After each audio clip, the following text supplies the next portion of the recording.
segundo a graça do bom Deus, de ter o reverendo Ernest Maia Pereira da Costa conosco nesse segundo dia. O reverendo Ernest Maia Pereira da Costa começou a nos falar no dia de ontem, e sobre a ética social segundo Calvino, a fé como boa obra, a boa obra da fé. E hoje ele retoma o assunto nessa segunda parte. O reverendo Ernest, como nós o apresentamos ontem, ele é pastor e faz parte de uma equipe, melhor, de pastores da Igreja Presbiteriana de São Bernardo do Campo, em São Paulo. É professor do nosso seminário presbiteriano José Manuel da Conceição, em São Paulo também.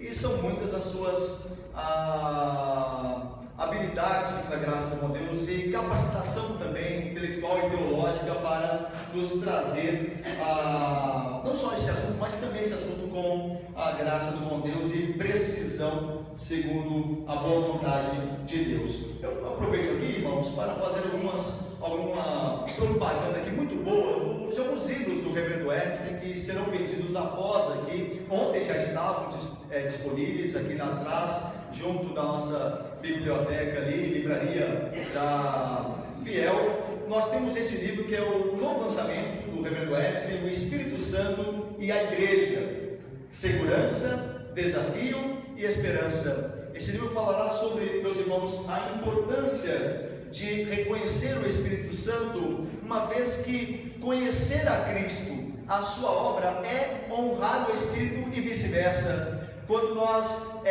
de fato queremos honrar a Cristo, o Espírito Santo é honrado, e honrando o Espírito, Cristo é apontado. O reverendo Ernest trabalhará de maneira profunda este assunto nesta obra imprescindível que tenhamos em mãos. A introdução à Confusão Reformada, o reverendo Ernest recebeu ano passado aqui, em outubro. Este livro estava sendo lançado, então poucos ainda o possuem, você não pode deixar de vê-lo.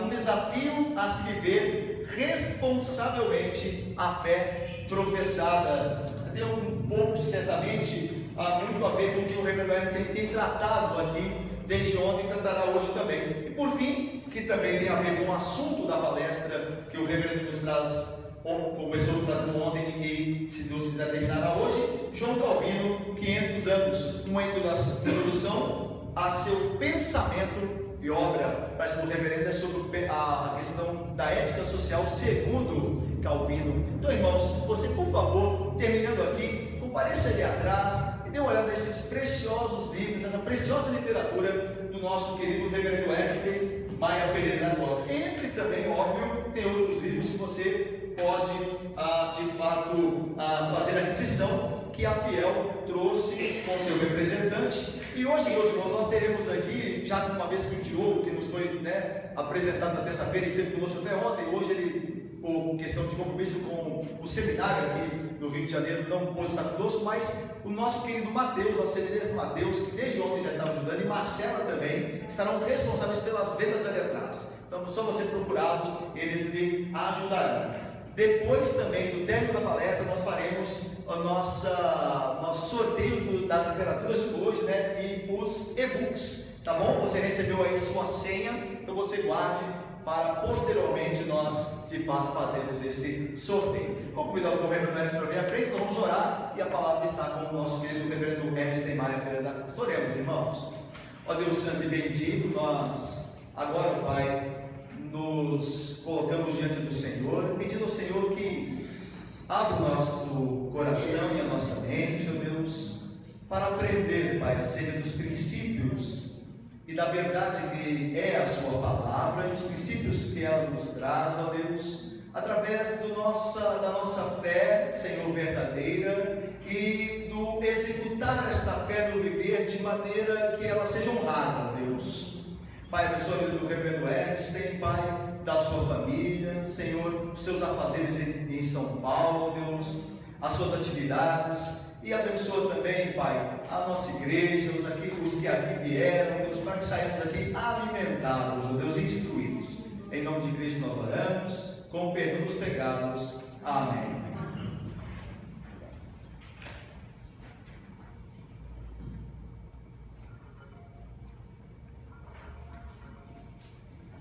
Meus irmãos, boa noite a todos. Satisfação estar com vocês nesta noite. Um clima bastante ameno aqui em Niterói, né? Não está chovendo como ontem, né? Estava um tempo mais difícil, a segurança está forte na cidade, então nós estamos em paz. Isso é muito bom. Ontem nós falávamos sobre a ética social de Calvino e eu terminei nesse slide, vamos puxar um pouco para trás, eu falei isso, para ficar no foco legal. Então, eu parei nesse slide um pouco mais embaixo, e só resumindo, o que eu disse ontem é que a salvação é totalmente pela graça de Deus.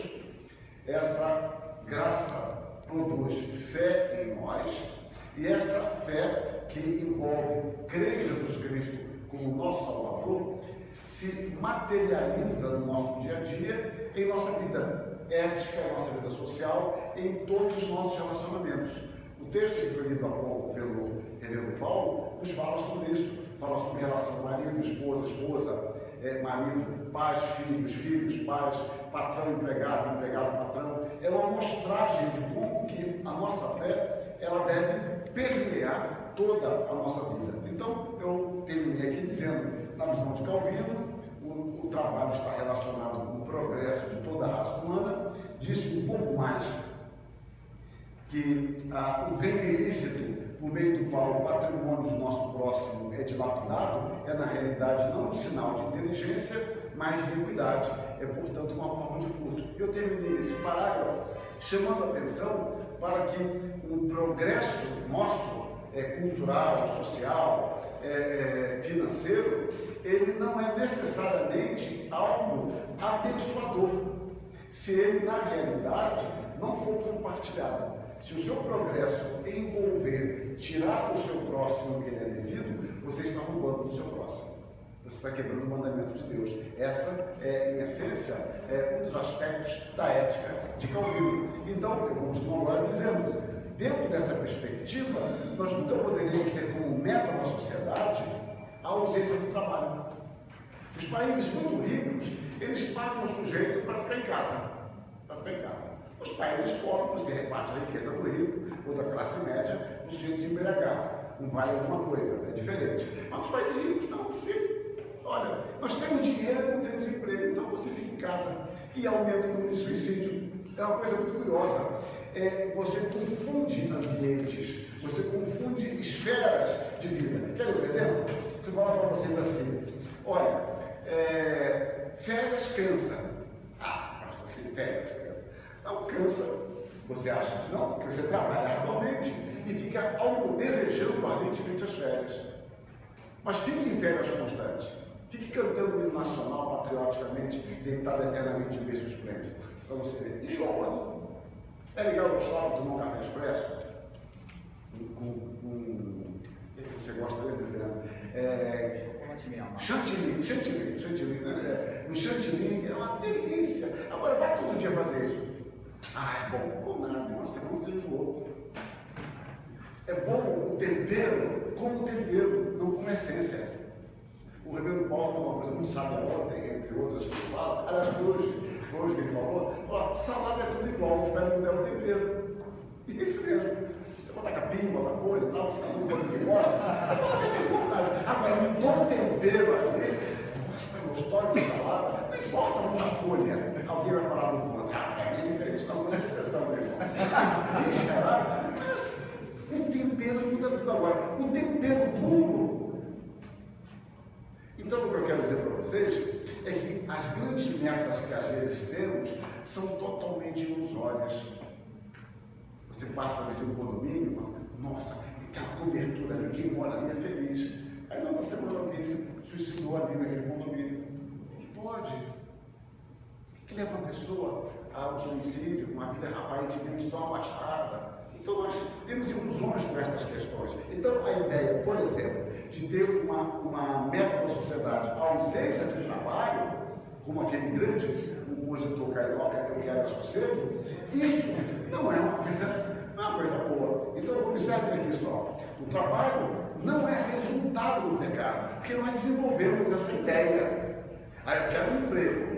que é o trabalho. Minha sogra era muito temperamental, isso vai ser cortado depois para minha esposa me cortar. Então eu lembro que ela muito filha, teve 11 filhos, e lá em Minas Gerais, uma terra cheia de morro e tal, e passava alguém pedindo coisa, ela muito generosa, falava, vamos fazer o seguinte, me ajuda a varrer, aqui que eu ajudo, eu lhe pago alguma coisa. E uma vez de outra, não foi uma vez de outra, ela falou, não, eu quero ajuda, não quero trabalho. Ou alguém fala, não, eu quero trabalho, não quero emprego. Quando eu falei isso há alguns anos atrás sobre a vocação, né, eu expliquei a origem da palavra trabalho, que nossa língua tem o sentido de tortura, por isso que para nós a ideia do conceito de trabalho não é um conceito que se agrega muito ao nosso ser, porque a ideia de trabalho ela tem o sentido de torturar literalmente, e depois a palavra adquire um sentido mais leve, como de esforçar-se, laborar e obrar, não no sentido nordestino. Então, a palavra, essa piadinha aqui no pé, bom, mas o fato é que adquire um sentido mais figurado. Então você fala, não, eu quero trabalho, eu quero o emprego, que é diferente a nossa cabeça. Mas vamos continuar aqui. Portanto, aposentar-me de um determinado trabalho não significa abandonar a condição de ser que trabalha. Eu sei que o aposentado, ele deveria continuar trabalhando, não porque ele precisasse financeiramente, mas porque ele tinha prazer nisso. Mas, na realidade, o sujeito muitas vezes tem que continuar trabalhando porque ele precisa, senão o seu salário não vai sustentá-lo. Mas a ideia é que você, quando se aposenta, abre caminhos para novas atividades, coisas que você nunca fez, para poder viajar, descansar, para se dedicar a um hobby. Você tem um trabalho que você gostaria de fazer, mas nunca pôde fazer, e agora você pode. É um período muito criativo. Nesse tempo todo de pastorado que eu tenho, em geral, grandes presbíteros que me ajudaram eram presbíteros aposentados.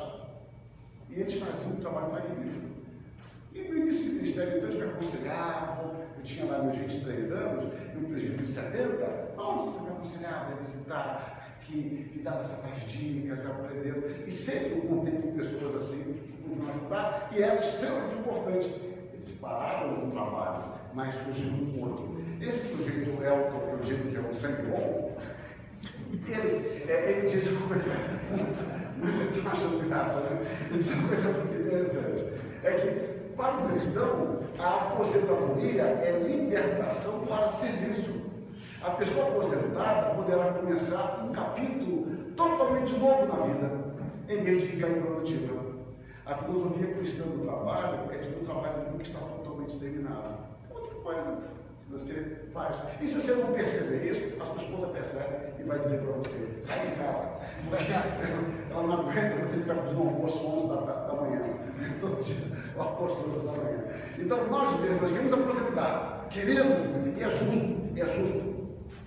Só que nós vamos descobrir depois que a aposentadoria não é final de vida, é colocar um pijama de noite, com você na frente, e ficar em casa ou ficar jogando dominó na praça. Há outras coisas para fazer extremamente prazerosas. Ah, eu sou aposentado, viu? Bom, então, continuamos aqui. No trabalho, nós expressamos e aperfeiçoamos a nossa humanidade. Deixar de trabalhar, e repare, quando eu falo trabalhar, não tem nada a ver com a aposentadoria. Deixar de se expressar por meio do trabalho significa deixar de utilizar parte de sua potência, equivale a deixar parcialmente de ser um ser humano. Em outras palavras, seria uma desumanidade. Você ficar sem ocupação é terrível. A falta de ocupação é legal como algo que tempera. E as pessoas confundem isso. Elas confundem aquilo com tudo. É muito legal um dia você à tarde, um dia chovendo, aquelas chuvas que no Rio de Janeiro tem às vezes o dia inteiro, né? Não sei se é janeiro que acontece isso, mas chuva o dia inteiro, aquele frio terrível do Rio de 17 graus, e toda vontade. Não é cada lugar do jeito, né? Igual o pessoal fala que está no Rio Teresina, não, o clima está mesmo, hoje 40 graus, está mesmo. Tá bom, está frio com 30, bom, então cada lugar tem suas referências. Então você vai na Europa, está 17 graus, fica sem camisa no parque, se bronzeando não sei com o quê. Em geral, o cara bronzeado, É uma brincadeira com Zé Adão. Mas, então você pega a ideia de aposentar-se. Ah, não, desculpa, eu ia falar outra coisa. Você pega uma tarde, um friozinho e tal, dá vontade de ficar na cama, tomar um chocolate quente, né? Ovo maltinho, eu estou dando uma dica aqui, ovo maltinho, gostoso, uns biscoitinhos, que São Paulo chama de bolacha, não sei porquê, mas uns biscoitinhos e tal, traquinas, você, uma dica para você, tostinhos, é muito legal. Ver um filme romântico lá, o Exterminador do Futuro, uma coisa assim, um filme mais realista, Os Mercenários 3, então é muito legal isso. Mas veja toda a tarde esses filmes. Não dá. Se deite toda a tarde com um biscoito traquinas, ou um biscoito da tostinha, pensando na piraquê e comprando lá o que deu para comprar, o nabisco. Bom, não dá, gente. Isso é legal como uma... Poxa, hoje é um dia especial. Dormir até tarde é muito bom, mais uma vez. Se você fica dormindo até todo dia, você perde sua manhã, confunde, almoça fora de hora, a noite está sem sono, começa a trocar a noite pelo dia, tal, aí começa a ter problemas edificantes da pena, que acalma a alma, destrutivos do ratinho. Então você fica no alto nível espiritual, isso é muito ruim, né? Agora, o tempero é muito interessante, mas continuamos aqui, os exemplos vão longe. Quarto aspecto agora é o comportamento cristão na riqueza e na pobreza. Calvino, e eu estou sendo o máximo possível fiel a ele nas citações, interpretando Hebreus 13:16, ele entende que os benefícios que prestamos aos homens se constituem parcialmente em culto a Deus, sendo isto uma grande honra que Deus nos concede. Vejamos agora alguns desses princípios, pegando a sua obra principal, as Escrituras. Primeiro princípio: em tudo devemos contemplar o Criador e dar-lhe graças. Nós devemos considerar em tudo a bênção de Deus.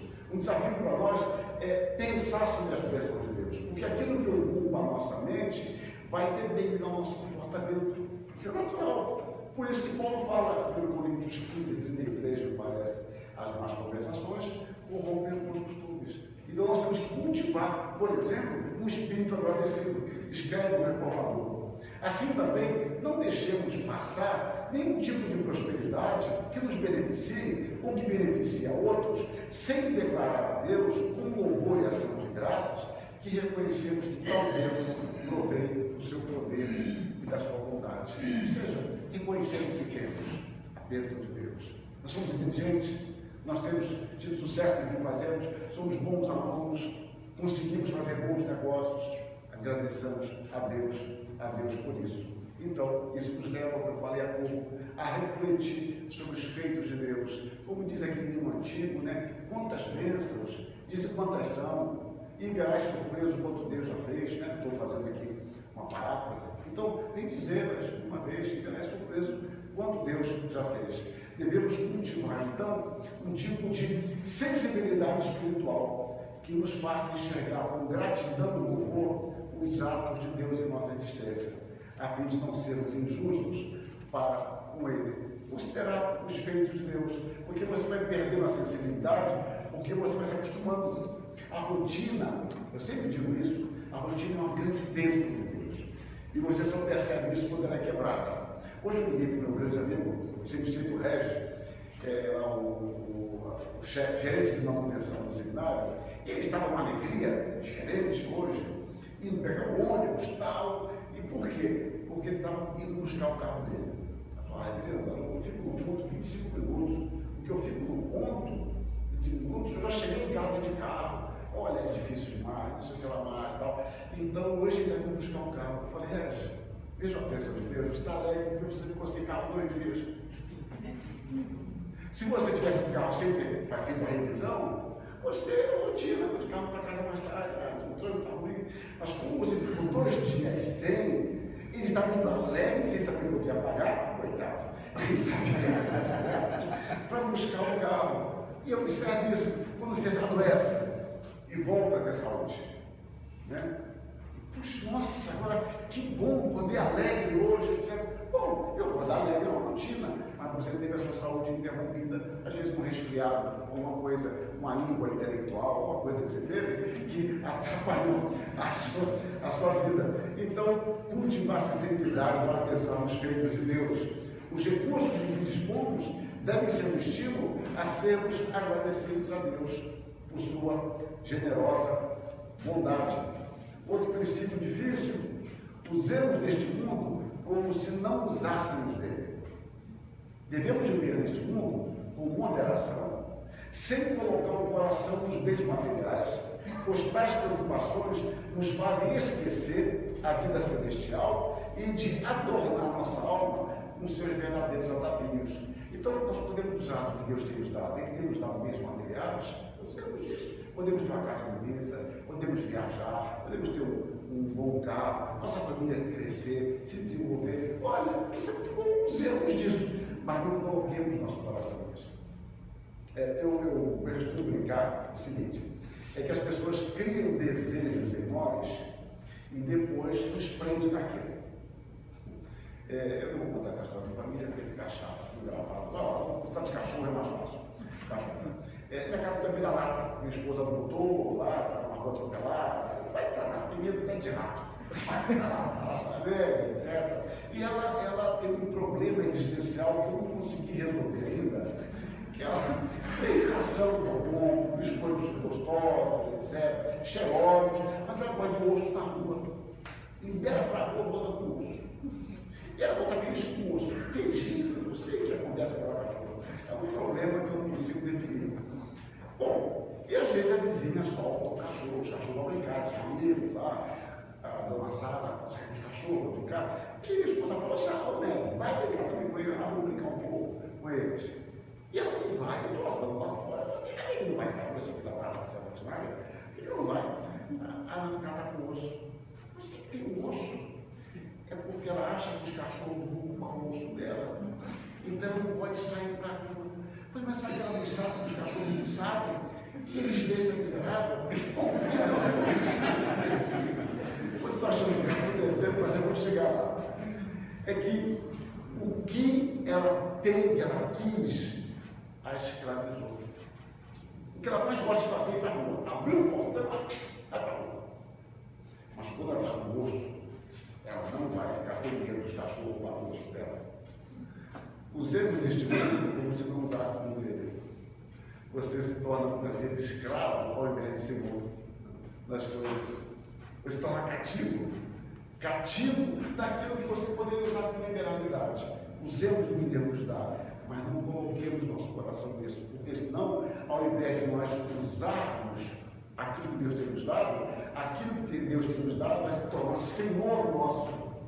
E você agora não vem mais à igreja, porque Deus me deu um carro novo. Eu não tenho que estacionar, pode roubar meu carro aqui. Não, tira o carro, passando pela sua vida, mas sem estacionamento, eu não vou perder, eu não faço isso, não posso fazer isso, não, porque consegue com chuva, não vai molhar meu carro, não consegue com minha sogra, não, porque ela bate a porta. Então você começa a ter uma série de questões. Você vai dizer, peraí, então para que esse bem serviu? Para lhe ajudar ou para lhe escravizar? Então, percebo a percepção de Calvino, embora os exemplos sejam meus. Então, quando ele comenta o Salmo 36, quando Davi reflete a sua momentânea confiança no sucesso adquirido, diz: Davi reconhece que havia sido justa e merecidamente punido por sua estulta e precipitada confiança ao esquecer-se de sua mortal e imutável condição de ser humano e ao pôr demasiadamente seu coração na prosperidade. É porque você vai se tornando autônomo, você pensa. Lembra quando vocês começaram a bicicleta? Né? Hoje é mais difícil, o pessoal estreita a fixação em bicicleta alheia. Mas, então, você vai em bicicleta, eu lembro que era assim, o pai empurrando você, não tinha de rodinha, né? Então você estava com 20 anos, começando a andar de bicicleta, tinha uma rodinha aqui, aí tinha uma rodinha. Você cai mais para a esquerda, aí tira da direita, depois tal. E depois sem rodinha, agora estou segurando e tal. Então, e uma hora o pai tira, não está mais segurando. E a criança começa a pedalar, aí começa a olhar para trás, cai, né? Porque a percepção de que o pai não está que fez cair, não foi o equilíbrio simplesmente. E depois vai daqui a pouco a criança andando sozinha. É um processo Antigamente fazia-se muito isso, a rodinha e depois você soltar. A ideia é que essa criança, ela adquiriu autonomia. Antes o pai a segurava, agora ela tem autonomia, e de fato ela tem. No campo espiritual, nós muitas vezes pensamos que temos autonomia de Deus. Então, eu não preciso mais de Deus, agora eu ando sozinho. E a questão é, nós não podemos colocar o nosso coração nessas coisas, naquilo que Deus tem nos dado. É ótimo, é bom, graças a Deus por isso, mas não sejam dominados por isso. Davi foi tentado a colocar a confiança nele, basta ver o Salmo 36, naquilo que ele havia conquistado, e perdeu o foco de que é Deus que nos abençoa. Não são as coisas que nos abençoam, são Deus que nos abençoa muitas vezes por meio de pessoas e por meio das coisas. Por Deus nos conhecer perfeitamente, para que não sejamos tentados, Ele preventivamente equilibra muitas vezes a abundância com a amargura, até para que você possa valorizar mais aquilo que você tem, não é? Terceiro aspecto, suportemos a pobreza, usemos moderadamente da abundância. Você às vezes pensa que o difícil é ser pobre, mas as tentações são próprias de cada faixa etária e de cada amor que você tem. Você não é tentado por uma coisa que você não gosta. Então, a abundância traz um tipo de tentação diferente da pobreza. Mas são tentações. Você pode falar assim, o sujeito também queria ter aquela vida. Bom, ele quer vida melhor em certos aspectos materiais, mas ele enfrenta a tentação que você não enfrenta. E você também enfrenta a dificuldade que ele não enfrenta. Só que para nós, a dificuldade maior é minha. Eu sempre digo que é fácil dizer qual é a maior dor. A dor maior sempre é a minha dor. A minha dor é maior do que a do outro. Então, você entende que há dificuldades próprias na pobreza e na riqueza. Aprenda a lidar com isso, porque não quer dizer que quando você é rico, você não tem tentações próprias, que você não tem desafios, que você não tem expectativas diferentes. Seguindo o que Paulo disse aos Filipenses, tanto sem estar humilhado como também em ser honrado, comenta: quem sofre a pobreza ou impaciência mostra o vício contrário na abundância. Quero dizer com isso que quem se envergonha de andar pobremente vestido se vangloriará de ver-se ricamente ataviado. Que quem não se contenta com a mesa frugal se atormentará com o desejo de outra mais rica e abundante. Porque você nunca vai se satisfazer. Quando seu coração está nisso, você nunca se satisfaz. Você nunca encontra alguém dizendo, eu ganho dinheiro demais, eu não preciso mais de dinheiro, não. Estou me pagando demais, eu vou devolver. Não, eu quero sempre mais. Sempre mais. Eu nunca estou satisfeito porque eu visualizo sempre algo à frente. Então, aprender a viver sem arrogância e sem, ao mesmo tempo, depressões com a situação mais adversa. E é o aprendizado da fé. Paulo diz, aprendi a estar contente em toda e qualquer situação. Não era algo natural. Ele teve que aprender a viver com fartura, sem esbanjar e sem humilhar pessoas. E ele teve com carência sem blasfemar. E ninguém está apto para isso. Nós temos que aprender em nossa caminhada espiritual. Porque a tendência é de nos envaidecermos com a abundância e nos deprimir com a carência. Em outro lugar, ele afirma: aquele que é impaciente sobre a privação manifestará vício oposto quando estiver no meio do luxo. Em outro lugar, devemos aprender a superar a pobreza quieta e pacientemente e desfrutar da abundância com moderação. Então, a pobreza não é o ideal de vida. Se você tem chance de progredir, progrida. Mas você progride trabalhando, honrando a Deus, mas sem lamúria, sem inquietações. Aprenda a confiar em Deus. Você tem abundância, seja moderado no uso disso. Lembre-se que você é um gerente de Deus e deve administrar o que Deus colocou sob a sua responsabilidade. Outro lugar, para assegurarmos que a suficiência divina nos satisfaça, aprendamos a controlar nossos desejos de modo a não querermos mais do que é necessário para a manutenção de nossa vida. Isso é muito difícil, porque a gente vive numa sociedade de consumo. E nós que vivemos em países capitalistas, que não há nenhum mal nisso em si, o capitalismo não é um mal em si, o capitalismo selvagem, sim, mas o capitalismo em si não, dentro dos princípios da reforma, não. Então, você está acostumado com variedades. E os jovens que estão aqui presentes sabem bem disso. Você vai comprar um tênis. Quantas marcas tem de tênis? Quantos modelos? Tem um modelo, já saiu 18. O seu lá 18. Né? Pé chato 18. É um tênis de marca famoso aí e tal. Aí você já sabe que no ano anterior teve 17. 17. O 17 tem promoção. Se está em promoção, ele precisa 18. Quando chegar no final do 18, no ano 18 já vai estar ruim, porque vai sair o 19.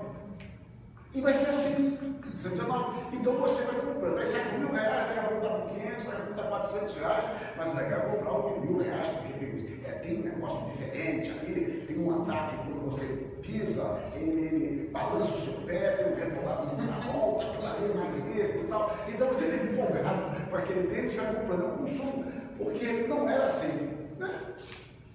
Se você for comparar, eu me lembro de um pastor, num artigo que ele escreveu sobre o consumismo, ele falando que foi à Rússia uma vez e ele ficou decepcionado. E aí ele começou a observar como o seu país tinha coisa demais, porque ele ia comprar eu não lembro o exemplo específico, mas ia comprar um tipo de leite, por exemplo. Então ele estava acostumado no país dele ter prateleiras com várias marcas. Lá havia duas. Puxa, aí ele foi observar, foi tabular isso e viu que tinha coisas com 100 modelos diferentes na mesma coisa. E sabe que a gente sair desses 100 modelos, então você tem essa variedade e você se acostuma com isso, né? Antigamente, quando eu era jovem, faz muito tempo, eu sei disso, então você tinha a chance de ter um Bamba, um Quixote ou Rainha. Rainha era para cara com dinheiro. Rainha era para cara com dinheiro. Tinha um Rainha de couro, né? O cara engraxava, etc. O melhor mesmo era o Quixote. Que derretia seu pé, se jogasse num lugar muito quente, no carro passava, eles tiravam o bicho de meio, tiravam uma lasca do pé junto, porque ia junto, você amarrava no meião, né? Mas eles não tinham que dividir, amarrava no meião de volta, e ficava que chute nada, ele ficava torto, era um desastre. Mas era um charme daquele negócio. Hoje você não sabe o que você compra. Então você tem muita coisa, e você, por isso, começa a comprar demais, sem precisar. Que é sujeito mais besta do que turista? Ele compra cada bobagem. A água do Rio Jordão, a água fluida, miserável, o Tietê também. Então, quer dizer, a presidente fala, cheiro bom, então você começa a comprar coisas que não precisa. Aí daqui a pouco você começa a jogar fora. Tantos pares de sapato que a gente tem. Quantos chinelos tem? Tem a Havaiana que solta as tiras, que não solta as tiras, outra não sei o que lá. Gente, é muito de qualquer jeito. Um raio agora a Havaiana. E quantas camisas nós temos? É uma coisa que a gente observa. Eu estou falando isso, gente, mas eu também caio nisso, porque tem uma palavra-chave, a palavra promoção. Promoção até injeção no olho. É um negócio interessante. Eu me lembro uma história que eu vi em Minas Gerais, com o Pedinte, quem contou foi minha cunhada, essa foi mentira dela. Então, o Pedinte parou um sinal, um cara com o vidro aberto, era outros tempos, né? Com o vidro aberto. E falou: olha, você tem um cigarro aí? Aí ele falou: não fumo. Eu não fumo. Ah, você não tem um dinheirinho? Não tenho. Mas pediu dinheiro, pediu cigarro e falou: isso aqui está no seu bolso. Aí nós estamos engolindo. Estava na pingada. Ele quer ganhar alguma coisa. Então. A ideia do consumo. Portanto, me dá esse modelo que me interessa. Bom, nós voltemos aqui, óbvio que Calvino usou esse exemplo. Então, aos pastores e aos crentes em geral, Calvino apresenta uma recomendação. Os ministros devem viver contentes com uma mesa frugal, uma mesa modesta. E devem evitar o perigo do regalo do Fausto. Não é nada demais para você ter mais, ter abundância, mas evite esse perigo. Portanto, até onde suas necessidades o requeram, que os crentes considerem toda a sua propriedade como à disposição dos piedosos e santos mestres. Ou seja, igreja, cuide bem do seu pastor, mantenha bem os seus pastores. Pastor, tenha uma vida moderada. Dois lados. A igreja se chama pastor e o pastor da sua igreja. de tal forma que não falta e ao mesmo tempo eu não abuso da generosidade. É um princípio sábio, de ambos os lados, falando isso no século XVI. Quarto aspecto, somos administradores dos bens de Deus. Visto que o nosso Pai Celestial nos concede todas as coisas por sua livre graça, devemos ser imitadores de sua graciosa benevolência, praticando também atos de bondade em favor de outrem. E em razão de nossos recursos virem dele, não somos mais que despenseiros dos dons de sua graça. A palavra despenseiro é uma palavra que a gente não usa muito, ela aparece nas escrituras, mas ela no termo grego é de onde vem a palavra economista. É aquele que cuida da lei da casa, vamos dizer assim. O despenseiro é o que cuidava da despensa. Ele era o gestor da despensa. Então, Calvino gosta dessa expressão que é comum a Paulo, que nós somos despenseiros dos bens de Deus. Os bens são de Deus, mas Deus nos concede a graça de administrar isso. Então nós temos que entender sempre isso. O que eu tenho, meu tempo, a minha inteligência, os meus recursos, provém de Deus. E eu devo usar bem isso onde quer que eu vá, aonde quer que eu seja enviado, para servir a Deus por meio das coisas ordinárias que Deus me permite fazer. Por que isso? Bom, subtópico. Porque tudo pertence a Deus. Tudo que temos constitui-se um depósito do que um dia teremos de prestar contas. Temos, pois, de administrá-las, como se de contínuo ressoasse em nossos ouvidos aquela sentença: dá contas da tua autonomia. Então, como nós usamos o nosso tempo, o nosso recurso, nossa inteligência? Uma coisa que eu digo para os jovens, é algo magnífico que você puder usar o seu tempo para Deus. Servir a Deus, mas não só na igreja, onde Deus o colocar. Usar sua inteligência a serviço do reino de Deus. Porque às vezes nós criamos uma dicotomia errada entre sagrado e profano, ou simplesmente no trabalho, entre aspas, secular, embora nada é secular, porque tudo pertence a Deus, eu sou muito bom. Mas quando eu trabalho, entre aspas, eclesiástico, eu faço de qualquer jeito. Eu perco a dimensão de que eu devo servir a Deus onde Ele me colocar, da melhor forma possível. Deus concede-nos bens para que nós gerenciemos esses bens para Ele, que é o nosso Senhor. Deus, Ele não abriu mão do seu senhorio, Ele continua sendo o Senhor de todas as coisas. Segundo aspecto subtópico, o sentido da riqueza. Ninguém é mais frustrado ou carente do que aquele que vive sem fé, cuja preocupação com suas posses dilui toda a sua paz. Isso acontece no rico e no pobre. O pobre tem o seu pouco para cuidar, o rico tem muito para cuidar. Mas, de qualquer forma, ele se tornou aquilo que eu falei, escravo, ele já não tem paz. Então, ele está progredindo, mas esse progresso para ele está trazendo infelicidade, porque ele não tem tempo mais para sua família, ele não tem tempo mais para se distrair, ele não tem tempo mais para descansar, ele não tem tempo mais para cultivar a sua vida devocional, então ele está consumido. É a figura da minha cachorrinha. O seu osso se transformou em seu senhor. Para Calvino, a riqueza então residia em não desejar mais do que se tem, e a pobreza, o oposto. Dizer: confesso, deveras, que não sou pobre, pois não desejo mais além daquilo que possuo. E pelos padrões de sua época e de hoje, Calvino era um homem pobre. Basta ver a relação de seus bens. Não tinha nada demais, pelo contrário. Mas a ideia é de que eu tenho o que é suficiente para mim. Deus tem me dado o suficiente, eu tenho me contentado com isso. Em outro lugar, nossa cobiça é um abismo insaciável. A menos que ela seja restringida, e a melhor forma de mantê-la sob controle é não desejarmos nada além do necessário imposto pela presente vida. Pois a razão pela qual não aceitamos esse limite está no fato de nossa ansiedade abarcar 1001 existências, as quais debalde sonhamos só para nós, né? É a ideia de que você começa a imaginar coisas, não, mas daqui a 100 anos eu posso precisar disso. É muito difícil você encontrar um sujeito bem aquinhoado financeiramente, e não há nem mal com a riqueza, nós não ganhamos, mas é muito difícil ele ter paz quanto a isso.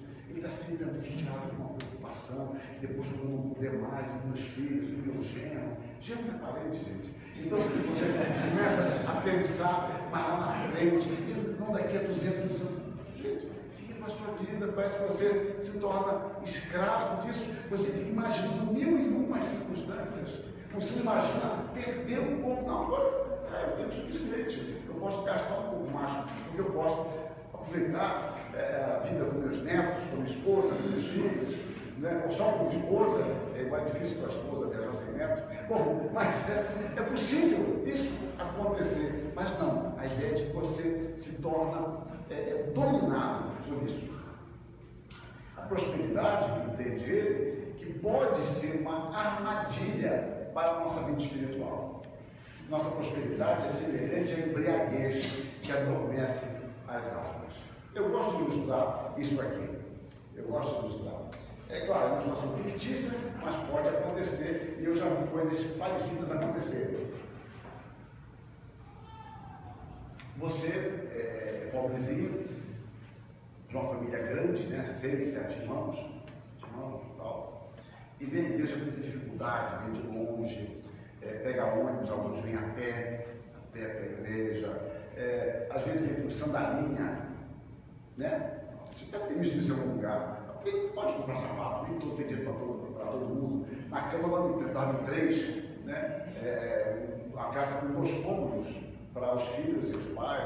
Pode ser um pouco mais favorável à vida ou menos, mas isso não é uma coisa estranha à igreja. Veio com traje humilde, a mãe se tornou uma costureira, porque ela tem que aprender a comprar tecido e fazer um modelo igualzinho para todos os filhos e filhas. O sapato Vergon, vocês me lembram disso, né? Vergon, sapato de plástico, que fedia aquele só negócio, que esquentava o pé, aquilo ali era terrível. O Cabrais era o ideal, o Cabrais. Mas então, o sapatinho Vergon, tal, e o dedo não pode crescer muito, porque o sapato não aumenta, vai dobrando o dedo. Aquela roupa do bebê, aquela roupa, o mijãozinho, se torna Hulk, né? Porque o pezinho cresce, a mãe vai lá e corta a roupa, o pezinho vai vazando. Daqui a pouco virou um shortinho, porque vai crescendo, virou um Hulk, né? Virou um Hulk, porque arrebenta tudo. E aí a filha passa de 13, passou a roupinha para de 12, o uniforme de escola. É uma encrenca. Se alguém viveu isso, recebe. Bom, então é o seguinte, você cresce na igreja com dificuldades, aprende a ler, vai para a escola, a igreja ajuda, e passam os 5 anos, você foi criado assim, você tem a sua profissão, luta com dificuldades. Isso você vê ao longo de muitos anos numa igreja local. E agora você é um profissional, se casa, tem seus filhos, você continua mantendo esse tipo de vida, no sentido de educar seus filhos na igreja, e agora você é promovido no seu trabalho, você galga cargos melhores.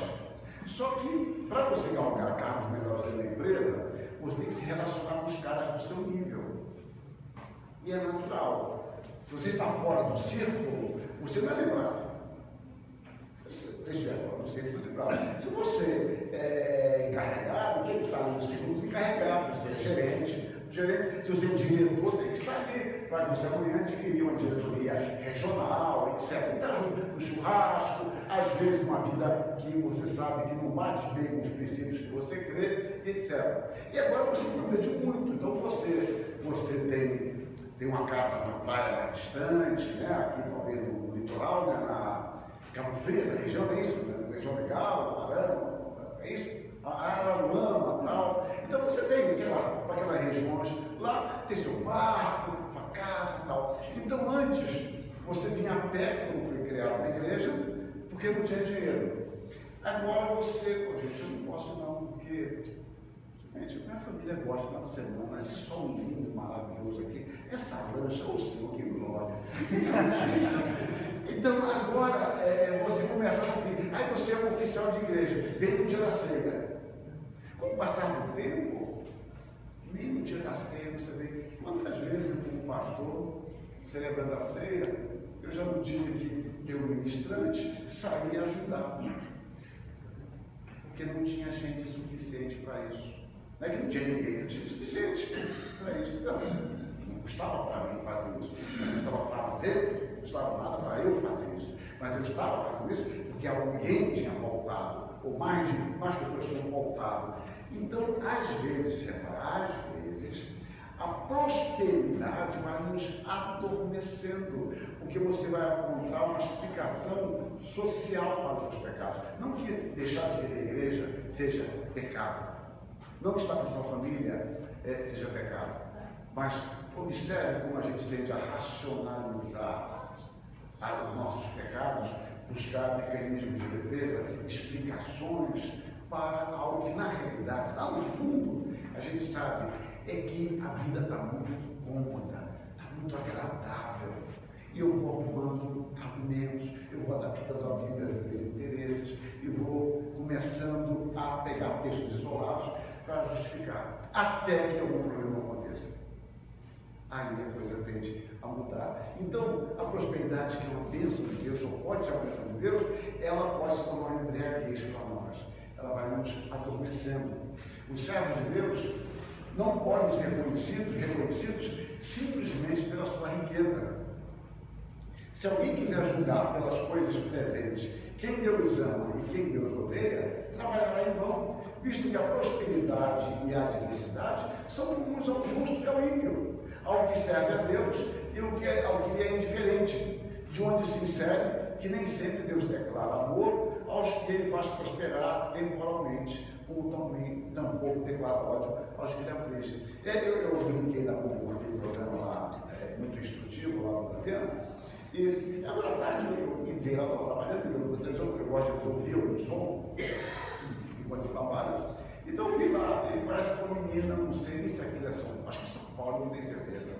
Uma menina, parece que é evangélica, que 16 anos, não se sabe bem dela, se ela foi sequestrada. A reportagem vai rolar, vai ter minha mente do negócio lá. Então, não sei se ela foi sequestrada, se ela morreu, se morreu e tal. Aí os pais falando, tio, na realidade ela era uma festa da igreja. As duas amigas convenceram ela a ir nessa outra festa.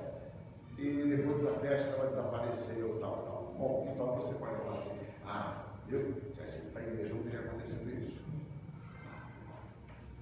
Bom, aí agora alguém vem para a igreja, domingo de manhã, e a sua casa é arrombada, é assaltada, leva tudo. Aí você não fala, olha, eu fui para a igreja, se eu não tivesse ido para a igreja não teria acontecido nada. Você vai falar assim, a reprovação de Deus, testar minha fé, etc. Eu quero dizer que a gente não pode ficar tão imediato, causa e efeito. Essas precipitações nos levam a juízos bastante ingênuos e infantis. É claro que quando você obedece a Deus, você conta com a bênção de Deus, mas se nós, do outro lado, começarmos a ser tão imediatistas, vamos incorrer no mesmo erro dos amigos de Jó. Ó, Jó diz que é fiel, Deus é justo, ele está sofrendo, então Jó está mentindo. Ó, Jó, conta aí, quanto que você fez, Jó? Se você fez muita maldade para estar passando por isso. É uma visão muito pragmática. É claro que obedecer a Deus é preventivo, mas quando as pessoas são assaltadas dentro da igreja, quando as pessoas já morreram voltando da igreja, então a gente tem que ter cautela quanto a isso. Então, nossos julgamentos, está sofrendo, ou ele pecou, mas ele pecou. Eu acho que foi o genro, mas tudo bem. Então, você... quem é que pecou? É uma brincadeira, obviamente, mas vai que seja, né? Bom, ele considera a cobiça de dinheiro uma praga, que, conforme nos ensina Paulo, traz muitos males. Reparem, não é o dinheiro, mas a cobiça. Os que sofrem dessa praga gradualmente se degeneram até que renunciem completamente à fé. Você vai se vendendo, você vai se tornando cativo das coisas, e as pessoas sabem como comprar. Outro dia alguém me ligou, se acontecesse comigo, não sou cara desconhecido, fico imaginando o que deve ter acontecido com os grandes. Alguém de um partido, que eu não vou dizer, né, está ligado sempre ao ponto final, querendo usar um texto meu com a campanha não sei aonde, se eu permitia, etc. Eu falei, não permito, não envolver com isso. Mas eu briguei com minha esposa mesmo, disse, não, mas tem que fazer um cachê legal, ganhar projeção, etc. E ela, não, bem, eu estou brincando, óbvio, não me conhece. Então, a ideia é que você pode cair em várias armadilhas que elas projetam em você, te fascinam. Ninguém tenta você no que você não gosta. Eu não posso chegar para uma criança e falar assim, olha, você quer uma injeção no olho ou quer uma bezetacil? Vamos pensar. Agora, você tenta, pessoal, você quer um pudim de leite condensado, com aquela ameixa bonita, sem caroço para trabalho, né, escorrendo, ou você quer uma, eu falei pudim, né? Quem está com fome é bom. Ou você quer manjar. Se perguntar isso para mim, eu sei perfeitamente, eu tenho que escolher. Me dá os dois. Eu não quero fazer acepção de sobremesa, né? Quero ser justo, porque eu gosto dos dois. Já dei a ideia para a sobremesa hoje. Bom, depois da picanha. Bom, então é o seguinte, você observa que você tentar para aquilo que você gosta, nem tentar para o que eu não gosto, grande coisa. Né? Eu brincava com meus filhos assim, ó, se você me der um abraço, vai ganhar um pedaço de chuchu. Mas eu não vou falar que ninguém gosta, porque sempre o miserável na vitória, que eu gosto. Bom, então eu aprendi a não fazer isso, né? Nós sofremos de chuchu é bom, com bastante queijo. Bom, voltemos aqui. Observe, os que sofrem dessa praga gradualmente se degeneram, porque você ama o dinheiro. O dinheiro não é mau, quando você é senhor dele, não ele se torna o seu senhor. Portanto, continua Calvino, é uma tentação muito grave, ou seja, avaliar alguém, o amor e o valor divinos, segundo a medida da prosperidade terrena que ele alcança. Eu crio uma figura assim, fictícia, mas perfeitamente possível de acontecer, ou de ter acontecido. Eu posso imaginar, isso é uma ficção, mas perfeitamente possível de acontecer. Eu posso imaginar um mestre de Israel, discípulo de Gamaliel, que foi o maior mestre do primeiro século do judaísmo, ou se não for o maior, foi um dos maiores mestres. Então eu posso imaginar um mestre, volta do ano 65, era cristão, mais ou menos, esse homem com uns 65, 70 anos, homem famoso, respeitado, Gamaliel já havia morrido, e os seus discípulos à volta dele perguntam, mestre, como é que era o seu tempo de estudante? É muito comum os alunos querem saber como é que é. Meu tempo era muito difícil, era duro, a dificuldade era grande e tal, não tinha internet, etc. Tal, começaram a contar. E o doutor Gamaliel, o doutor Gamaliel era severo, mas era um homem brilhante. Só tinha uma vez ou uma ocasião que esse Gamaliel, meu mestre Gamaliel, tremia. Por quê? Porque um colega meu, eu tinha um colega chamado Saulo. Esse Saulo, rapaz, humilde, brilhante. Esse Saulo, quando pedia a palavra, o Gamaliel já se contorcia, porque eram perguntas muito difíceis. A nossa turma gostava e odiava Saulo, porque ele era muito inteligente. Ele destruía nossos argumentos, ele fazia a gente passar por bobo, porque ele era tão brilhante que a gente ia com coisas magníficas que pensava, ele vinha e mostrava aquela bobagem. Então, esse Saulo foi muito bom. Aí os alunos falavam assim, mas mestre, ela ouviu falar desse Saulo? Ele é tão bom assim? Não, olha, vocês sabem de lição, esse Saulo, ele era um agente dos sumos sacerdotes para perseguir o cristianismo, essa seita cristã que está aí, aflorando, e ele diz ter aderido a isso. Olha, é inacreditável. Este Saulo deixou a fé judaica, adotou a fé cristã, essa seita cristã, olha, se tornou um homem totalmente diferente. Andou pregando aqui, ali, foi apedrejado, foi açoitado. Olha, um dia eu encontrei com ele de longe, era irreconhecível, não tinha nada a ver mais com aquele Saulo que a gente falava, esse homem vai ser o futuro da maneira. E onde ele está? Olha, a última notícia que eu tive dele, ele estava preso, mas não masmorra. A notícia que eu soube, problema de visão, muito fraco. Eu calculo que ele tenha morrido, ou não vai demorar muito não. Puxa, que frustração. Não, então vocês aprendam. Cuidado com o que vocês seguem.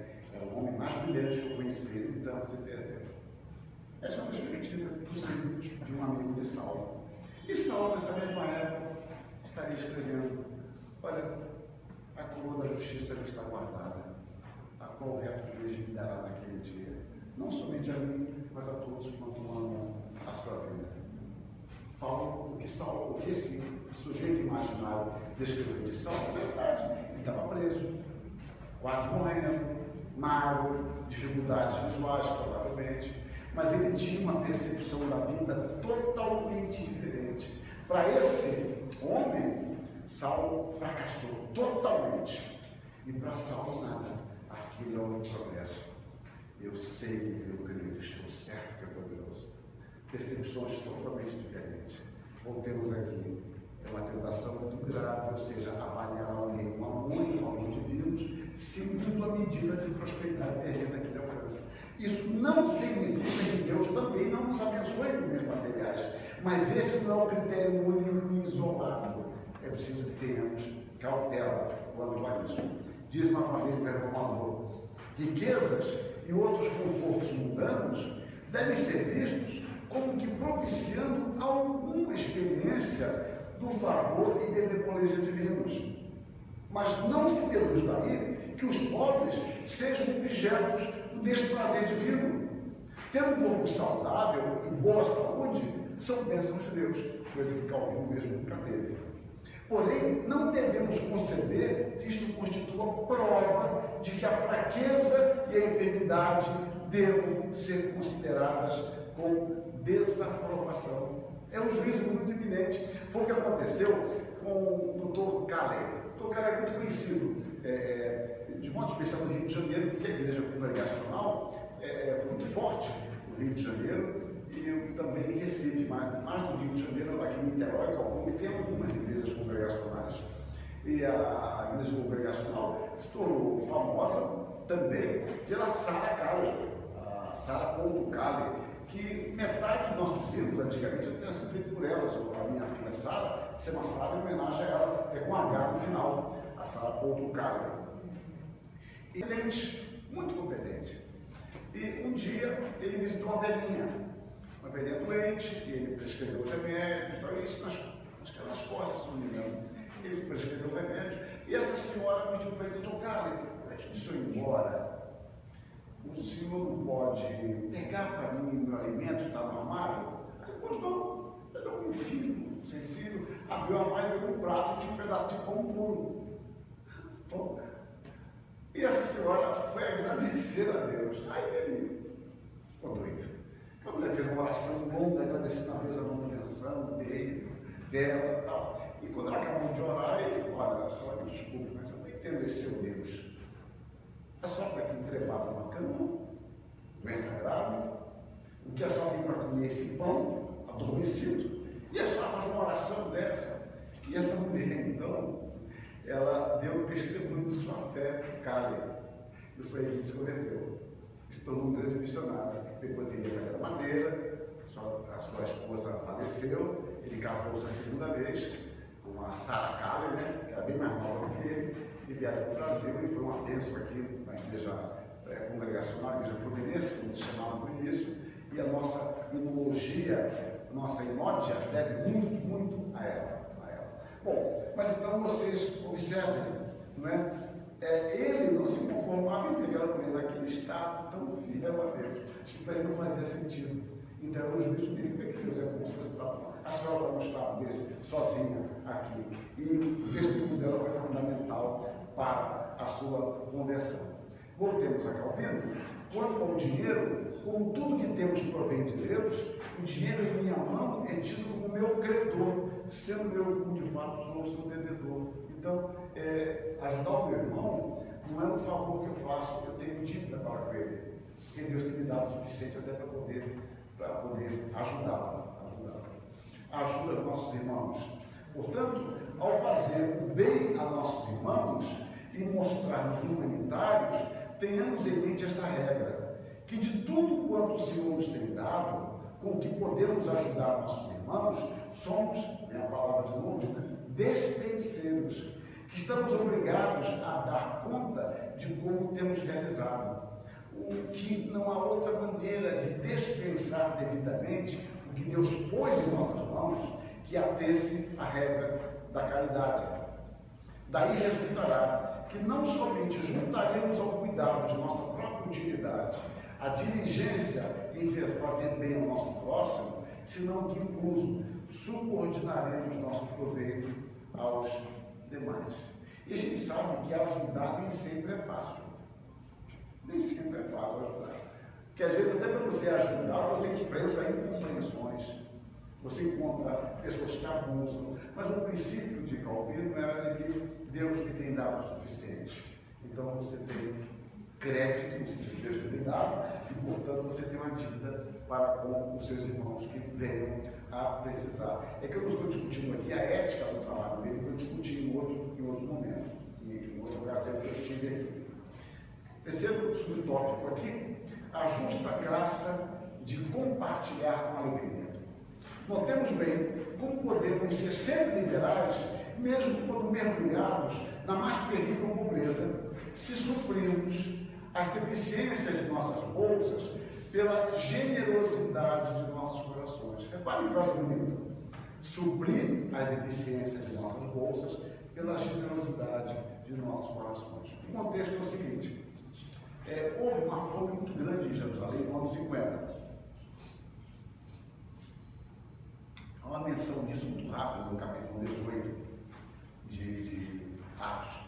Os judeus foram expulsos de lá, de Roma, seus bens foram retidos e esses homens voltaram para Jerusalém sem nada. Então, houve agora um acúmulo de pessoas que voltam sem dinheiro. Já imaginaram se todo o pessoal que está nos Estados Unidos, de governador Valadares, voltasse para o governador Valadares, sem guerras pessoais, sem dinheiro, ia ser um desastre, né? Esse que o Trump não quer lá no México, nos Estados Unidos. Bom, mas vamos lá, esse é o PCL. Bom, então é o seguinte, seria um caos. É muita gente que está nos Estados Unidos ilegalmente, tem os pastores legais, pastoreiros ilegais, mas tudo bem. Bom, então vamos ver aqui. Eles voltaram para lá sem dinheiro. Houve, ao mesmo tempo, uma fome. O profeta Ágabo já havia profetizado isso, uma fome. Paulo, então, ele quer unir as igrejas. E agora é a hora dos gentios ajudarem os judeus. E Paulo vai fazer uma grande oferta nas igrejas, primeiramente da Macedônia. Macedônia envolve Tessalônica, envolve Filipos, envolve Bereia. Os filipenses eram extremamente generosos, basta ler o capítulo 4 da carta aos Filipenses, como eles foram generosos com Paulo. Então, Paulo fez uma oferta ali, e Paulo nunca lidava com esse dinheiro diretamente, sempre tinha alguém cuidando. O pastor tem que ter prudência quando mexe com o dinheiro da igreja. Então, Paulo nunca lidava direto, tinha irmãos que cuidavam disso.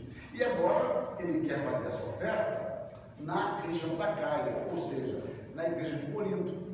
Mas os corintianos eram mais difíceis, dar com eles e tal. Então Paulo já escreve antes, primeira carta, olha, eu vou fazer isso com você, eu vou passar aí. Faz o seguinte, eu dou uma dica para vocês. No primeiro dia da semana, vocês recolhem uma parte, essa oferta. Está no capítulo 16 de 1 Coríntios. Depois ele escreve a segunda carta aos Coríntios. Ele manda irmãos na frente, provavelmente nunca estivesse nisso, ele manda irmãos na frente e manda a segunda carta. Olha, eu vou chegar aí, e vou levar alguns irmãos que já contribuíram, irmãos da Macedônia. E eu tenho falado para eles que vocês são sérios, que vocês são generosos. Então, me façam mais a vergonha. Vai lá, tá. Então, Paulo era um diplomata. Então, leia 2 Coríntios 8 e 2 Coríntios 9. O contexto é esse. Bom, Paulo faz isso, vai se encaminhar, e ele, para estimular o pessoal de Corinto, ele fala a respeito da Macedônia, ele conta a sua experiência. Então, quando chega em 2 Coríntios 8, 4, verso 4, ele diz que os irmãos da Macedônia pediram, com muitos rogos, a graça de participarem da assistência aos santos. O contexto que dá para entender, claro, é que Paulo chegou em algumas igrejas e falou, gente, esse pessoal é tão pobre, eu vou pedir para eles. Eles estão carentes demais. Mas esses irmãos falaram, Paulo, por favor, não nos deixe fora disso. Para nós é um grande privilégio, a palavra ali é graça, de participar, que é a palavra koinonia, que fala de comunhão, e de assistência, que é a palavra diaconia. Então, eles dizem para Paulo, olha, não nos deixe fora dessa ajuda, porque nós queremos ter o privilégio, a graça de socorrer os nossos irmãos. Então, a impressão que dá é que Paulo ficou sem jeito de pedir. E eles perceberam, ele falou, Paulo, não nos deixe fora, nós vamos dar. É o que ele está dizendo aqui. Notemos bem como podemos ser sempre liberais, mesmo quando mergulhados na mais terrível pobreza, se suprimos as deficiências de nossas bolsas pela generosidade dos nossos corações. E aí ele discorre sobre o capítulo 8, falando sobre isso, e chega no versículo 9, se eu não me engano, e vai mostrar que Jesus Cristo é o padrão disso, que ele sendo rico se fez pobre por amor de vós. E depois ele vai chegar no capítulo 9, que o pessoal pega erradamente para dízimo, mas não é dízimo, cada um contribua segundo o que é proposto no seu coração. Ele está falando das ofertas. Né? Isso pode reger a nossa doação, mas não é dízimo que ele está falando ali. Então, você às vezes se surpreende, pessoas que têm menos conseguem ser mais generosas do que quem tem muito. Então, não é uma coisa tão simples o trabalho social na igreja. Então, a grandeza de nosso trabalho não está simplesmente no que fazemos, mas como e com qual objetivo nós fazemos o nosso trabalho. É agradável a Deus que, por meio do nosso trabalho, a sociedade seja beneficiada. Volto ao princípio, não é apenas para o meu bem, mas para o bem da sociedade. O ato de repartir consiste em uma prática de justiça relacionada ao propósito de nossa existência. Assim como não nascemos unicamente para nós mesmos, também o cristão não deve viver unicamente para si mesmo, nem usar o que possui somente para os seus propósitos particulares ou pessoais. Ou seja, uma visão muito mais ampla do que a visão unicamente umbilical, né? O meu umbigo é o centro do mundo. Então, a nossa riqueza, ou seja, suficiência, como resultado da vontade de Deus, tem um sentido social. O Senhor administra em nosso favor tanto quanto nos é proveitoso, às vezes mais e às vezes menos, mas sempre na medida em que ficamos satisfeitos e que vale muito mais do que ter o mundo inteiro e sermos consumidos. Dentro dessa suficiência, devemos ser ricos para o bem de outrem, porque Deus não nos faz o bem com o fim de cada um de nós guardar para si mesmo o que recebe, mas para que haja mútua participação entre nós, de acordo com os reclamos das necessidades. O privilégio de poder ajudar os necessitados deve ser visto não como uma perda de algum bem, antes como um privilégio. Palavras dele. Os membros de Cristo têm o dever de ministrar uns aos outros, de modo que quando nos dispomos a socorrer nossos irmãos, não fazemos mais do que desempenhar o ministério que é também dever deles. Por outro lado, negligenciar os santos, quando necessitam do nosso socorro, é algo mais do que apenas a ausência de bondade. É usurpá-los daquilo que lhes é devido. Eu lembro da minha infância, eu não entendia isso, eu tinha 4, 5, 6 anos. Havia um acordo, eu nunca estudei sobre isso, eu falo de memória, um acordo entre as igrejas, não sei se era só a igreja ou o Estado, Brasil e Estados Unidos. Eu lembro que o lema, o quadro que eu guardo da minha infância, eram 2 mãos dadas, uma bandeira americana.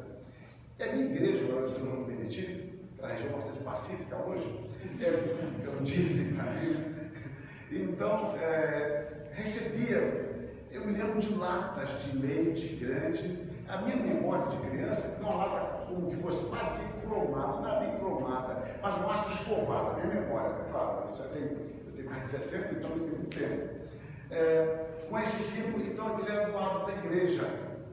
Manteiga, o margarina, acho que era manteiga, leite em pó, chegavam doações. Eram irmãos nossos, que certamente nunca nos conheceram, que nos ajudavam. Eu creio que não é só na igreja. Alguém lembra disso, alguém dessa? Que ninguém é mais velho do que eu, né? Então ninguém vai lembrar dessa história. Mas eu lembro de ter feito isso. Isso me fez crescer muito é uma coisa muito curiosa. Você, criança, cresce com uma ideia muito bom de irmãos que ajudam, que mandam algo para você. Você gostava daquele ambiente, um ambiente diferente, melhor do que o Glória, que eu conhecia, da Estrela, não existia ainda, eu acho. Então, era muito bom essa visão de generosidade. E a despeito de não há igreja perfeita, não há país perfeito, não há cultura sem pecado, a mentalidade cristã protestante, ela gera em nós um desejo de socorrer, de ajudar. E às vezes nós perdemos esta acessibilidade, porque para nós, muitas vezes, isso eu acho mal, nós pensamos em ação social sempre associada à evangelização. Eu acho que esse uso é um uso pragmático. Eu faço ação social para ter pessoas que vão acrescentar mais na igreja, ela vai crescer mais, eu faço ação social e tal. E não há nenhum mal em fazer isso também. Mas nós começamos, primeiramente, com os domésticos da fé, os nossos irmãos. Casa não tem um objetivo missionário, um objetivo de fraternidade cristã. Alguém tinha que dar, não importa. Senão você for pelo contrário. Por isso que ele precisa ser ajudado. Algumas medidas práticas. Eu vou parar aqui com essas medidas práticas para não avançar no sinal. Eu transformei em PDF e tentei passar para o reverendo Paulo. Talvez não tenha chegado, porque fica pesado. Mas talvez depois aqui eu copie o PDF dessas palestras para poder ser colocado no site, se houver interesse, obviamente. Então, eu cito alguns exemplos práticos lá de Genebra. Genebra era uma cidadezinha de 12 mil habitantes. Alguns falam 13, 10, eu tenho um livro de estatísticas da época. Então, 12 mil habitantes. A Suíça, um casinho miserável. Miserável, a Suíça. Porque evoluído era a França e a Alemanha. Uma região montanhosa, neve o tempo todo, então vivia da agricultura, mas a agricultura aqui não tinha muito espaço para isso. Quando eu vou no Chile, eu sempre fico com raiva do meu país, fazendo um paralelo, porque eu penso no Chile em termos topográficos como a Suíça. Eu penso empiricamente, nos meus preços suíços, mas eu observei, indo aqui e lá, é que o Chile, você vai comprar um carro no Chile, em média, é metade do preço nosso. E isso você fica desanimado. Porque você olhar um carro que você nunca imagina em ter, mas lá dá para você pensar em ter. Porque, não, isso é acessível, é metade do preço. A faixa é essa. Pode ser que agora tenha alterado um pouco, porque o dólar subiu. Mas segunda-feira vai cair novamente o dólar. Não, é verdade, você vai cair o dólar. E a bolsa vai subir. Isso é óbvio. Não, o pessoal do exterior é povo, né? E vão começar a botar empresas para o nosso país, se Deus permitir assim. Bom, então, quando você olha o Chile, você como é que pode ter uma economia dessa? É um paísinho miserável, um clima ruim. Primeira vez que eu fui lá, à noite, eu botava a mão na parede e tremia. Aí de manhã fazer palestra, rapaz, tem um terremoto, sabe um terremoto? Não, eu vi na parede, nada, isso é capaz de comer. Toda noite tem isso. Eu fiquei assustado, eu estava na parede assim, tremia, rapaz, tremia. E eu falei, gente, que negócio é esse? Não, mas é normal, é para dormir lá no balanço do navio e tal. Mas então, lá tem tremores constantes, uma água fria aqui só. Vive um pouco de pesca. E criaram lá as suas adegas, pelos seus gênios, mas uma região pobre de recursos naturais. Mas, gente, é muito superior a gente. Eu fico olhando. Aí você vê, os meninos têm curso integral. Você tem o dia inteiro na escola. Mas um país que não tem nada, lá não tem uma montadora de carro. Lá não tem uma. Tudo que é carro é de fora. Como é que eles conseguem isso? Carro metade do preço e não tem montador. Você vê dois carros iguais, é muito difícil. Porque, olha, tem tudo quanto é carro, tudo quanto é carro. Então eu fiquei pensando nisso, gente, como é que esse povo é diferente? Então, no Brasil, como o nosso país é muito rico, você é treinado a ficar no Brasil. Agora está na fase de diferente, por exemplo, para a Espanha, Itália, Portugal. Mas, em geral, o brasileiro, tá, tanto é que os jogadores, né, na sua potencialidade intelectual exorbitante, quando eles iam jogar na Itália, falavam, estou saudade do Brasil, cadê o pagode? Você nunca viu essa entrevista? Hoje é mais diferente. Hoje o cara está lá diferente, com o iate, cai aqui, cai lá, e pronto, né? Nunca vai ser o melhor do mundo. Bom, então é o seguinte, mas eu tinha essa entrevista lá no Brasil, no cafezinho, no arroz, com feijão, café palheta, o cara sai dela e fala, esse café. Bom, mas o fato é que você tem essa saudade, porque nós fomos criados para ficar no nosso país. Porque o nosso país é muito bom, gente. Nosso país é muito bom, vai ficar bom se não vai ter essa permitir. Gente, nosso país é admirável, muito rico. A raiva que dá da gente é pela riqueza do nosso país, pela beleza. Quem é que tem os recursos que nós temos? Quem é que tem os recursos que nós temos? Bom, então, Chile, lugarzinho de nada, feio, e o chileno ele já é treinado para sair do seu país. Ele já aprende 2, 3 línguas, porque ele vai embora, porque não tem o que fazer muito por ali, né?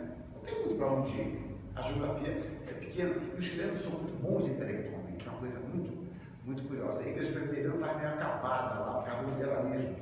Aos poucos tem se revigorado nos últimos 15 anos a igreja presbiteriana no Chile. Nem se compara com a nossa, nem se compara, mas tem bastante missionários brasileiros, inclusive, e gente de lá vindo estudar aqui no Brasil. Bom, mas voltemos à Suíça. Então a Suíça, pobre, atrasada, sem dinheiro, sem tecnologia. Vamos ver alguns aspectos aqui.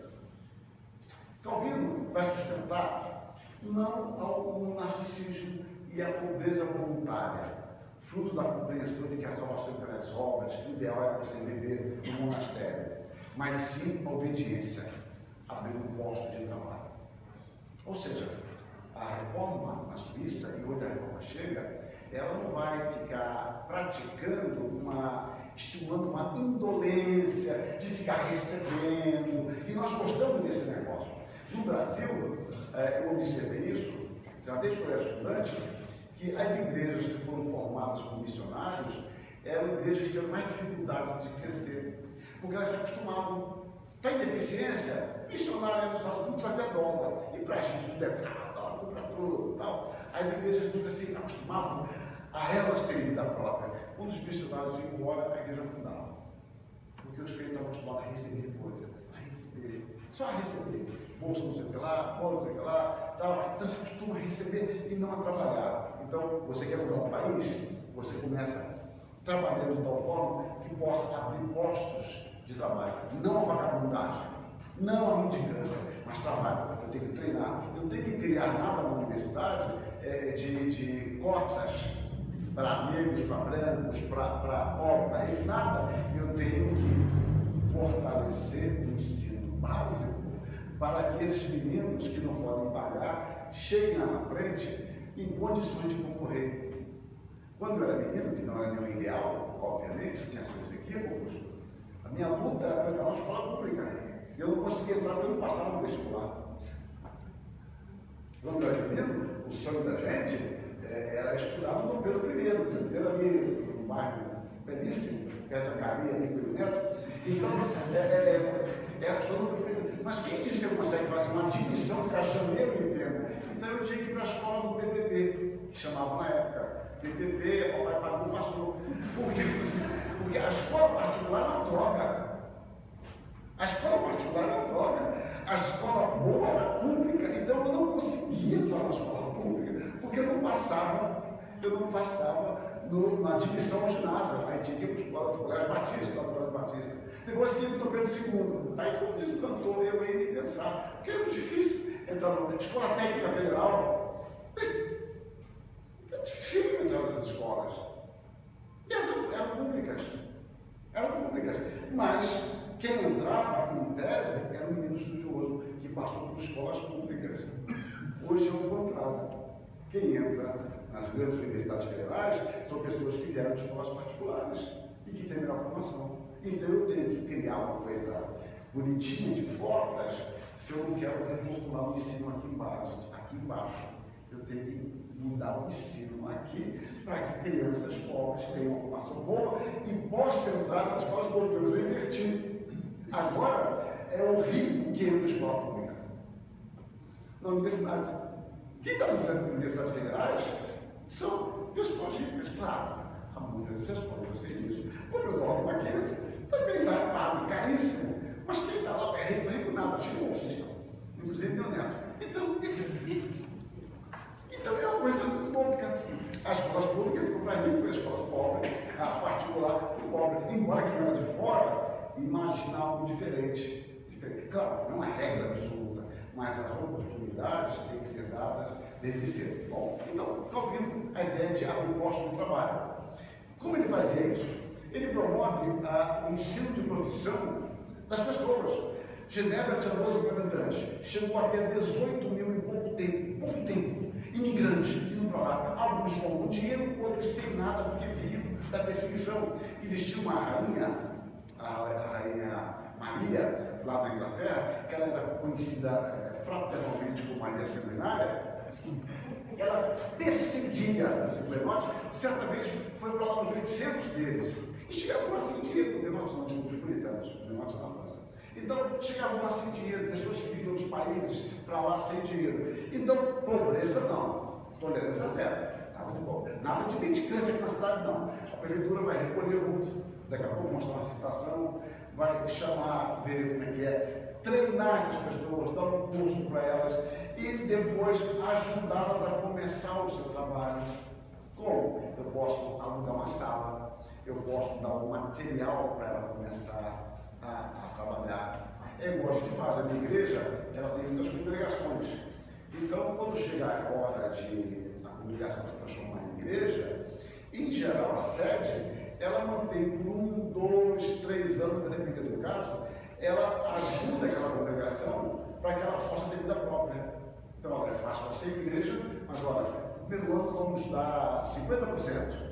No segundo ano, se for o caso, 30%. Às vezes, prorroga-se. A ideia de que você não tem autonomia ainda bem para caminhar sozinho, você não tem recursos, então a gente ajuda. Então a ideia, treinou, agora você ajuda, dá um empurrãozinho para que o sujeito possa começar a trabalhar. Das joias ao relógio. Como eu falei, Genebra era pobre. A Suíça, de modo especial em Genebra, tinha ourives. Só que é uma questão séria. Os ourives trabalhavam muito com motivos religiosos. E agora adere ao protestantismo. Não tem mais espaço para ficar fazendo anjinho, virgem, não sei o que lá. Não tem. Ao mesmo tempo, a reforma em Genebra não vai dar ênfase à ideia de luxo. Até hoje, o genebrino ele é muito discreto. Ele não é muito de ostentação. Eles têm dinheiro porque tem, mas não é de ostentação, não. É uma coisa muito curiosa. Então, a ideia de uma ostentação. Então, joias, só para ostentar, isso aos poucos vai diminuindo em Genebra. E os ourives, então, o tipo religioso eu não faço mais. Joia não tem espaço para isso. Eles começaram a se direcionar para relógio. E foi assim que Genebra se tornou um grande centro da fabricação de relógios. Os chineses gostam de ir a Paris e fotografar e fazer algo semelhante. Mas as joias ao relógio, ou seja, é uma fé que tem uma mudança social. Não é uma fé que fica porque eu creio em Deus, não. É uma fé que se concretiza na vida social. Calvino vai criar escolas, inclusive para meninas. Uma coisa que alguns acham, eu não posso provar, então eu apenas menciono. Alguns acham que ele foi o primeiro, eu não sei se ele foi o primeiro a fazer isso. Mas se não foi o primeiro, foi um dos primeiros a criar uma escola para meninas. No Brasil, escola para meninas só no século XIX. Eu estou falando de 1536. Calvino cria uma escola para meninas. Bom, vai criar depois a Academia de Genebra. Então, Calvino começa a ver imigrantes chegando. E agora, essa escola foi começada e fechou, porque Calvino foi expulso de Genebra, depois ele voltou a convite. E agora ele está lá em 1559, mas não tem dinheiro. E ele sai, o Estado pobre, ele começa a pedir doações nas escadas, no templo, em casa, as pessoas mais ricas, doações. então ele cria uma academia. Como Calvino tinha uma formação humanista, ele chama isso de academia, que é uma tradição grega, que já havia de rompimento agora com as universidades. A Academia de Genebra começa com 800 alunos, boa parte bolsista, mas não tinha como dar bolsa para todo mundo. No primeiro ano já vai para 1.200, e essa Academia de Genebra, ela vai ser modeladora, porque agora as pessoas começam a ir para Genebra, não só foragidos, mas pessoas que querem estudar. Porque Genebra vai ter uma formação humanista e ênfase grande na piedade. Mas o assunto hoje não é explorar o conceito de piedade, sim a questão social. Então, essa Academia de Genebra se transformaria depois na Universidade de Genebra. Mas começa assim, como escola, algo muito parecido que vai acontecer em 1636, mais ou menos, nos Estados Unidos, com a Universidade de Harvard, que vai ser assim também, sendo sustentada com grãos que os fazendeiros davam para poder começar a escolinha que viria a se chamar a Escola de Harvard. Bom, mudança social. A criação de hospitais, os diáconos tinham um papel importante nisso, para atender pessoas, encaminhar pessoas à prefeitura para que pudessem ser tratadas nos hospitais. Então, Genebra, com seus 12 mil habitantes, tinha 28 distritos. Os supervisores distritais apresentavam as necessidades aos diáconos. Estes, após a visita, decidiam como ajudar essas pessoas. Então, um supervisor distrital, diz um autor, fazia a triagem de todos os pedidos e apresentava aos diáconos o que ele achava que deviam ser aprovados. Os diáconos visitavam as casas para verificar as necessidades. Cerca de 5% da população de Genebra receberam ajuda financeira, quase sempre por pouco tempo, porque não é para eternizar esse negócio, né? Cartão renovável. Os diáconos, pensando com uma mentalidade empresarial, às vezes usavam os recursos da igreja para comprar ferramentas, matéria-prima ou pagar o aluguel de uma loja. Os refugiados, que eram artesãos, podiam trabalhar. Não havia reserva de mercado, né? O estrangeiro podia trabalhar. A ideia de gerar emprego. Era um sistema altamente empreendedor. Mercenários. A Suíça são vários cantões, embora hoje tenha seu exército, mas eles têm o princípio da neutralidade. Esses meninos cresciam para defender os seus cantões como grandes guerreiros. Eles eram treinados para isso, para defender o seu cantão. E claro, que no teu cantinho no meu, mas desculpa, piada a frase aqui, mas eu brinco com os alunos, faço a piada, a faixa da piada, cantinho, cantão. Então, eles eram treinados para isso. Então, os suíços vão se tornar famosos como guerreiros. Então, os príncipes, nas suas guerras, de modo especial na França, contratam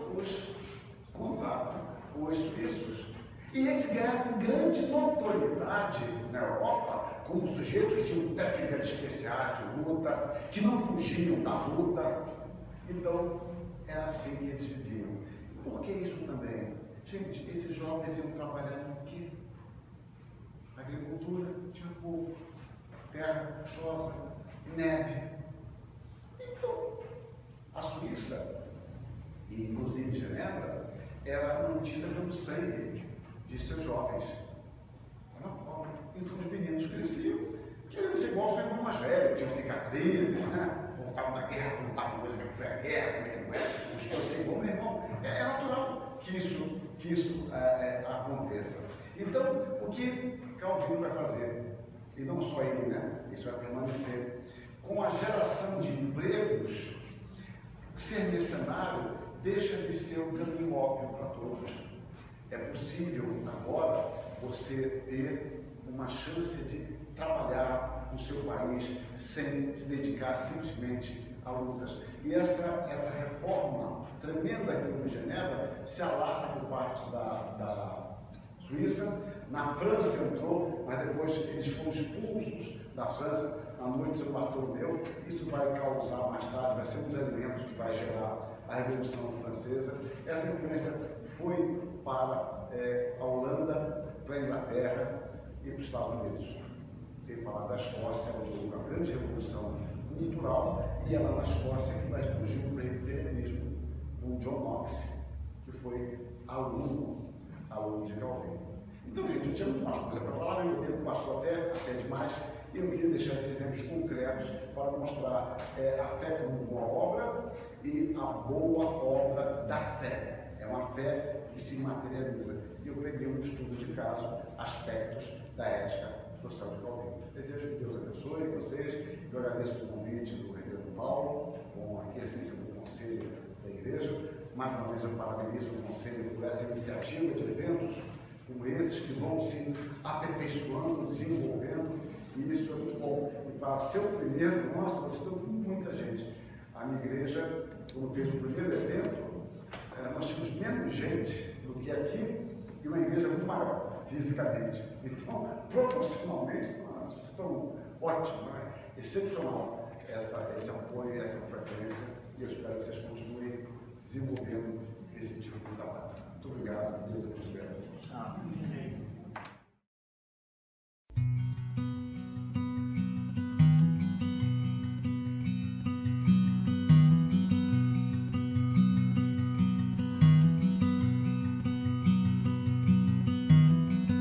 A mighty fortress is our God.